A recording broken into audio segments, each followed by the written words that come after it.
Hi, I'm Zibby Owens, the creator and host of the award-winning podcast that you're listening to right now. Thank you so much, called Moms Don't Have Time to Read Books. It is a daily podcast, 365 days a year, and each day we talk to an author about all of the things related to their career, their book, their life, and more in 30 minutes or less, because who has time? I am now an author myself, although I wasn't when I started this podcast, and you can get my new memoir, Bookends, a memoir of love, loss, and literature, wherever books are sold starting July 1st, and my children's book, Princess Charming. You can learn more about me at zibbyowens.com, but really you're here to learn more about the authors, and that is what we're going to do. Also, be sure to check out all the other podcasts in the Zcast Podcast Network. You can learn more at zcastnetwork.com and definitely check out those shows as well. Also, just a quick note that submissions for the Zibby Awards are open and will close on September 15th. Go to zibbyowens.com and you will find the Zibby Awards open submissions where we celebrate all the under-celebrated parts of a book, like the best spine, the best author's note, the best table of contents. And authors can nominate their own best publicists, best editors, and so on. There will be an in-person award ceremony in October in New York. You will not want to miss it. Go to zibbyowens.com. Jenny Mollen is the author of Dictator Lunches, inspired meals that will compel even the toughest of tyrants. And then she crosses that out and says children. Jenny Mollen is a writer, actor, Instagram personality, and the New York Times best-selling author of the essay collections I Like You Just the Way I Am and Live Fast, Die Hot. Her digital series, I Like You Just the Way I Am, which she wrote and in which she stars, currently streams on ABC Digital. Heralded by the Huffington Post as one of the funniest women on both Twitter and Instagram, and named one of 5 to follow by T Magazine, Jenny currently writes a column for Parents Magazine and has contributed to Cosmopolitan, Glamour, Elle, New York, Grubhub, and Playboy Online. She has been a recurring co-host on The Wendy Williams Show and regularly appears on GMA Today and Rachel Ray. She is also the author of City of Likes, which came out this summer. And she and I did a really fun launch event together, which was wonderful and amazing. And I just really adore her. She also was kind enough to have me on her podcast called The Third Wheel. And Kyle and I, my husband Kyle and I, went on her show, which she was kind enough to interview us for, and interviews lots of really interesting couples. So you should definitely check out The Third Wheel as well. Welcome, Jenny. Thanks for coming on Moms Don't Have Time to Read Books to discuss Dictator Lunches. I can't believe we're back here already. I feel like I just released your last episode about City of Likes and everything, but amazing. I know. I'm thrilled to have another excuse to get on your podcast. Seriously, we should just be doing this every couple months. You know, let's. I'm just trying to snore in to get some FaceTime with you. It's all a ruse to yes. Okay, Dictator Lunches. I loved your introduction, all about like your mom and you were like, you said something funny, like for anyone else whose parents were either, not available or dating at night. Yes, exactly. Who worked days and dated nights. Yes, thank you. Worked days and dated at night. I was like, so that obviously goes back to your amazing childhood, which you've written about. As you know, I love the memoirs that you wrote about your childhood. And the fact that you have ended up like making these ridiculously amazing things. I know you said you're not trying to shame other parents, but like, oh my gosh, how are you doing this? Oh my God. Yeah, I think it's just because food is my love language. So for me, the making of lunches it's a fun activity, and it's also a way to communicate with them. It's a sublimation of my guilt. It's a way for me to sort of be with them when I'm not with them. It's, I'm able to kind of have a dialogue with them when they are off at school, and they're, to kind of give them this sense of constancy that I, as you know, did not have in my life. So, for me, it's really been all about the food. There are so many other ways that I'm failing as a mom. So I feel like there's no way anybody who knows me in real life could think that I would be shaming them, because those people know what a hot mess I am. But the lunches, I have to make it clear from the jump that I'm a Mexican, a theater major. If I can make these lunches, you can too. So for listeners who do not have Dictator Lunches in front of them, let me just say that this is a beautifully photographed book with recipes, pictures, little tips, and just massive inspiration. And what I was not expecting is how international the cuisine in your lunch boxes is. So you have everything from an Israeli day to the Mediterranean to Korean food. Your kids eat all this stuff? My kids eat nothing. Yeah, we've always been, Jason's just, an insane foodie. But he didn't grow up that way. I mean, he didn't know what romaine lettuce was until he was probably 22, 23 years old. But then he got famous and got a little bit of money and started eating better, I guess. I don't know what happened to him. But yeah, so he's obsessed with food and has always been all about, we have to push the envelope. We have to make sure our kids eat everything. We want to make sure that they appreciate other cultures and, aren't always ordering off the kids' menu. And so that was super important to Jason. And I grew up in a family where nutrition and exercise and all of the pros and cons that come with that, that was my childhood. So together we decided we're going to raise these kids eating like they're adults. And as long as we kept a poker face, especially when Sid was younger, he didn't really know any better. So he was eating, Guatemalan pupusas and zucchini pasta. He didn't really have a clue. I remember I had this brilliant idea when he was a baby. I was like, what if we just took a date and put it in a Kit Kat wrapper? Would he really know the difference? Because he's never had a Kit Kat. And forever I was like, I am a genius. This is a genius. And the minute I gave it to my sister's kid, he's like, this is a goddamn date. Okay. So only our child. But now, it's backfired in some ways because now he'll go to certain people's houses. And my sister called me and she's like, Jenny, she's like, he asked me if he could keep the Dorito package. I was like, oh, shit. Oh. And I said, it's Sam. This kid has like Mr. Softy like every other day. He's not deprived. He's just a hoarder. No, Jenny, I think you're fucking him up. So, I've had to, now it's all about just like intuitive eating. And now that he's 8.5, it's like, he eats everything. He likes so many different things that like, I don't feel like I need to, it's called dictator lunches, not because I'm the dictator. He's the one who's giving me the thumbs up or thumbs down. So I'm just like purveying, and he kind of like picks and chooses. Some days better than others. I feel like with my older kids, I gave them all sorts of foods when they were little. Similarly, like, let's just pretend that this is all they're ever going to eat and they'll like it. Like what if they had been born in some other country? This is what they would eat, right? Like how are they to know? But I feel like they got to a certain age and we're like, no, thanks. Like, we're not eating this. So I don't know what I did wrong, but even now we have like all this wonderful, healthy food, but they don't take it. They don't eat it. They'll put it on their plate and they don't eat it. I can't like force it down their throats. See, I would like, sometimes I think that it's like, that's why I love not being around, because I think that lunch is such an interesting time to sort of wage war because we are out of the dynamic. There's a power struggle that goes on at home where Sid's like, I'm not going to eat a Brussels sprout. And then, one day I came home, he had a Brussels sprout. He's like, I had one. Don't tell anybody. I'll kill you if you tell anybody, but I liked it. So, it's interesting that I think that oftentimes, again, food equals love, and there's so much other stuff attached to the food that when the parent is around, the dynamic changes. But lunch is a fun time to sort of experiment and say like, okay, if you're hungry enough, if you did throw that tantrum at breakfast and refused the oatmeal I gave you, how hungry do you have to be to try this quinoa pasta or whatever it is, I don't know. Maybe, your kids are, anyway, this is not about the younger one won't. The younger one like throws shit, like he's a harder sell. Yeah. He's a harder sell for me.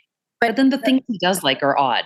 But your level of creativity with these lunches, are you literally doing these every day? How often are you making the lunches? And are you doing it all yourself? Like, really? Yeah, but I oftentimes there's a lot of leftovers. So it's like the pasta will usually be like, what did we have for dinner last night? I'm throwing that in. Okay, we have like leftover barbuto chicken. That's getting recycled and, put into a pita. So it's more curation than it is a lot of prep most of the time. But I have so much fun doing it. For me, I'm a storyteller. So I love like coming up with the story. And since I don't know how to turn the TV on in my house, there is some downtime after the kids are asleep where like I'm sort of lost. And that's usually when I kind of get into it. Wow. The polar bear you have two different versions of a polar bear, which I noticed because one of my kids has like a real affinity for polar bears. And you had one with a bunch of like black lentils or black beans or something in the middle. And then one was just like all like sushi rice or something. Yes. Tell me about like, do you go for a given shape or a given animal, or you're just like, oh, this would be a perfect whatever. Like how do you come up with all of these things? And even there was one with teeth. What was the one with teeth? Like an apple. Oh yeah, I'm the like, apple mouth. Thinking about this. This is amazing. Well, some of it is just like I'll go online and I look at these like bento artists, these like Japanese bento artists, and see the stuff they're doing and think I'll never be able to do that. But what is like the Jenny like hack version of that? And that's where I found like the Pokeball made out of the Baby Bell, which I found like to be like that was a real crowd pleaser. And it's like trying to like win my son over, on some level. I'm just like, I want all your friends to tell you like how rad I am. It's really about what other kids think about you as a mom. This is the approval you are seeking. His friends. Yes, that's the approval I need now. Okay. Like that's who I'm on to is like the next generation. Like forget my like Instagram followers. I want the kids. I'm grooming my future audience here. We've got to sustain. I need to stay relevant. Otherwise they're going to put me in a home. So that's what I'm on to. No. And then I'll just find little, like, I'll go on Amazon and search rice molds, and it's just kind of whatever comes up. Wow. I have never searched. No, I didn't go in searching for the pandas. They just found me. Wow. But then what do you do for your own food? My own food? Well, I'm usually eating whatever the leftovers are. I'm usually eating whatever scraps that didn't make it into the lunchbox. Also, for me, I'm one of those people who like, I can't wait till dinner time. I'm eating as I'm cooking. So by the time I've plated stuff, I'm so full. And my friends actually hate it. My girlfriend, my best friend in LA, Allie, tells the story of like the first time Jason came over to have dinner with me. I was living in this apartment across from Fox on like Pico in, I don't know where Beverly Hills, and she said I basically took a frozen bag of shrimp from Costco, threw it on the outside barbecue by the pool, and then proceeded to eat each one as they were ready. Before he even got there. So like that's sort of still my method of cooking. I just do it with the kids now.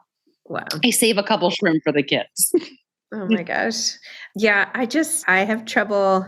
Cooking is one thing that I cannot sort of fit into my crazy life. Like I'm very lucky that Kyle, my husband, cooks and he loves to do that. And sometimes we have someone help because I'm not good at cooking. I get very stressed about it. It takes so much time. I'm like, somebody else is better at this than I am. Like I have to use my time this way, but you seem to be able to do all the things. No, I love giving somebody else my recipe. Like I will have my nanny, Sylvia, I'll be like, will you make the coconut rice tonight? And then it'll just be there when I get home. So I know I love doing that. I love being able to, my girlfriend Joss always says, she's like, the meal was made by my wife, but it was inspired by me. Perfect. It's perfect because Jason's a far better cook than I am. I mean, Jason could have a restaurant. He is such an amazing, he's just very detail oriented, which I am not. So I love giving him one of my recipes and saying, make this for me. But sometimes he's like, if you won't let me put butter in it, then I'm not going to say that it's my recipe. So he gets to be, he's pretty particular about the ingredients he uses. That's why it's better to ask Sylvia to do it. So for the average mom at home or whatever, who's trying to make a lunchbox, just take it up a notch. Maybe they're not at your level of creativity quite yet, or, they don't have leftover Korean food because they haven't ordered it to begin with or whatever. How can you make lunch a little better, like than throwing in some cucumber sticks and maybe like a bagel or, what can people do with like the resources that they have? Okay, so there are so many easy hacks. One of the things I love to do is I take a Benadryl syringe. Okay, everyone has a random Benadryl I'm like, syringe you're at home if feeding you have your kids. kids Benadryl. That is the answer that I am feeding my That's, kids. that is the key. So you take a Benadryl syringe or any I syringe, am. and then you take like let's take like a thing of yogurt, plain yogurt. What do you call it? You pipe the yogurt into the little syringe, and then you can just fill little raspberries. And you have these little tiny raspberry parfaits. You can throw either a piece of granola on top or like a chocolate chip on top. They look so cute. And then you're getting a little bit of protein. You can pop the raspberry into your mouth. You don't need to send a spoon. It's not a giant mess with the yogurt, but it's just like fun. It looks cute. And my kids go crazy for it. They think it's like, candy. So that's a really fun one. I also love, I just posted about this. Everybody thinks they can't send avocados anywhere because they will brown immediately. But if you cover the top of the avocado in either seeds, you can use sesame seeds, you can use bee pollen, I sometimes use hemp seeds, whatever you want, you just cover the top. Once you scoop into it, it's like it's as green as ever. The oxidation doesn't have a taste to it. It just looks terrible. Mm-hmm. So if you hide that, Interesting. even from yourself, you're sending, taking a salad to work with you. It's just like a great, easy hack. That's a good one. Things like that. There's a lot of stuff that, I don't know, I've just sort of stumbled upon and thought to myself, oh, okay, I'm going to adopt that. It's nothing that I'm not like reinventing the wheel or anything. Oh, well, I think it's amazing. I'm going to totally try the raspberry trick. I'm not even sure The raspberries are fun. Yeah. You know what else is so easy that I always thought was so difficult are these sort of like the Vietnamese spring rolls. It's that rice paper and you get it and it looks so hard and intimidating. But once it's wet, it's just like a giant, like almost looks like a sheet mask made of glue. Yeah. So anything you stuff inside, unlike a burrito that falls apart on me immediately, it just sticks to itself. That's just like What do you put in? heaven for me.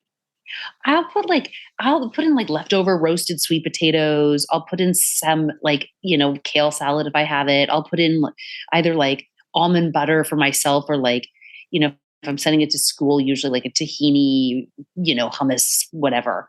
But it's an easy, quick, it's honestly like easier than like sitting there trying to like roll up little, I see people doing these little pinwheels with the making bread. And I'm like, how does that stay together? Yeah. Mayo. Mayo. Or something. Yes, exactly. Mayo. Exactly. You're right. Wait, so what was the process like putting this whole cookbook together? Not even cookbook. Yeah, cookbook. Well, oh my God. It is so different than writing a novel. The novel was so insular and I was so just like, I micromanaged the shit out of it. I mean, it really was every single word was me and where do I want it? And that doesn't sound like me. We have to change that sentence, things. I just couldn't not control it. Even though I'm fine cutting stuff. I'm not like precious about things. I'm actually like quick to like delete pages and pages. But with the novel, it was like it needed to be my vision. And with the cookbook, it's so many other people. There are so many people involved. I had a recipe developer. I had a food stylist, Monica. I had Lauren, who's like the most incredible photographer I've ever worked with. I had this woman, Maeve, who did all the prop styling. I had Michaela, who's like a chef that I work with that, helped me sort of retest things. And this woman, Michelle in Tennessee, who would call me and be like, wait, peas with mint. I'm telling you, peas with mint. So it was just much more collaborative. It was a totally different experience. I mean, I feel like this is my book, but it's also their book. It's not really just me. Yeah, but you still have your voice. It feels very you in all the. Yes. Yes. But I also threw that part together. Like, I feel like that was just me like talking to a girlfriend in an email. Yeah. Versus like laboring over like, chapter after chapter of something that had to sustain for 300 words. Wow. I mean, this is so cool because you've done memoir, you've done fiction, you've done cookbooks. Like, when is your children's book? Are you going to do a children's book? I got to do it. I mean, you tell me. Should I? Like that should be your next thing, right? That would be easy. That wouldn't take you long. Is it fun? How do you find it? How do you find what to write about? Well, how did you find doing children's? I thought it was great. For whatever reason, I wasn't expecting on my events to like literally be talking to like babies. Like, it was very humbling. I'm like, here, I'm like on the floor. I was like, this is crazy. But I'm dying. That's hysterical. That is really funny. Yeah. I'm like, I can't believe this is what I'm doing at like 4:00 on like a Thursday. It's being like, you see, I mean, I love reading to kids. I mean, I read to my own kids all the time. I love that. I'm like, but yeah, you do. Yeah, I get that. I just like couldn't, I'm like, if I could just keep their attention for 2 seconds, but this mine was geared to like 3 to 6-year-olds. So I would maybe do a little older or something, but I thought it was fun. I think you should do it, especially with the lunches thing. I feel like that could so easily be translated somehow into a book, right? About I don't know. I just feel like you put yourself in there and like the mom making the lunches, and I don't know, maybe the lunches like come to life and the little panda bears, like, I don't know. I feel like you can do so much fun stuff with that, right? I don't know. Oh my God. Well, I always think of that movie. Then I was talking about it in the book. Like the reason I don't own a food processor is because I saw that movie Pulse in the 80s, where like all of the like appliances come to life and try to kill Joey Lawrence. That's like my worst fear. So maybe I write the children's version of Pulse. Yeah. There might be an in for me there. There's that guy who does all the Creepy Carrots books, Creepy Carrots, Creepy Underwear and all that. I feel like you could like team up with like a creepy lunchbox or something. You could team up with him. You could. That'd be funny. Okay. So if you're not, assuming you're not doing the kids books ASAP, you must have more stuff down the line aside from the Dictator lunches. Tell me, what is your next year? Where am I going to see you on Instagram? Like, what's going on? Okay, so I'm about to pitch I sold the City of Lights to Sony, so I'm about to do the pilot for that. I'm taking that out right now, or in 2 weeks, I guess. And then, I have to kind of like see what happens there, I guess. I owe them a script. And then, I don't know, I want to do another memoir, to be honest. I just need to figure out how I'm going to do it. In terms of just like the kids and how am I not totally going to just exploit them completely. You should. I love how you write about your life. I loved the memoir too, but the novel too, but the way you write about your life is just so, I told you, I like never laughed more ever reading it. I'm so flattered. That is so sweet. You're so funny. Okay. So what advice do you have to anybody trying to, let's just go back to the food again, to someone about to make lunch today? What should they do? What do you got? So today, if you're making lunch today, I would say, let's pretend you're in New York City. I'm in Bangkok, so I don't really know what I would have access to currently. But if I were in New York City today, I would probably be I'd make some sort of like watermelon, maybe like a watermelon feta situation, just because summer, I want to like savor those moments before it's full blown fall. But then of course I get into pumpkin season, which is my favorite season. I'm obsessed with anything pumpkin, but not like pumpkin latte. I mean more like kabocha pumpkin, like a pumpkin soup situation. So if I were in New York today, I'd do like a watermelon feta salad, and then I'd probably force Jason to barbecue some chicken since I don't know how to barbecue. And maybe I would probably would start my day, because I haven't had this in a while. I would do a nut milk. I'd make a homemade nut milk, which I find to be actually so much easier than people let on. All you do is soak nuts overnight in a bowl in the morning, blend them. Like just do cashews. You don't need to even use like a strainer. You do cashews and hemp seeds. And so I make myself like a really big latte. That sounds awesome. Wow. Amazing. That'd be my go-to. I love it. Jenny, thank you. I'm so excited to keep following your adventures on Instagram and through all your amazing books. And yeah, this has been, this whole thing, podcast, all this stuff. One of the highlights is meeting people and like connecting. And I don't know, this is such a great example of one of those wonderful connections that came out of it. Yes. Anyway. Yes, I agree. I'm so honored. I'm so flattered that you had me on again. Oh, please. All right. Well, congratulations. And thank you. Enjoy Bangkok. Thank you. Enjoy the rest of your day. Okay. Bye, Jenny. Bye. Thanks for listening to this episode of Moms Don't Have Time to Read Books. Don't forget to follow me on Instagram at Zibby Owens and at Moms Don't Have Time to Read Books. Also sign up for my newsletter at zibbyowens.com and sign up for my virtual book club and meet lots of authors on Zoom every other week. Thanks so much to Steve and Ryan at Texture Sound for the sound editing. And thank you to Morning Moon Productions for providing this fantastic intro and outro music.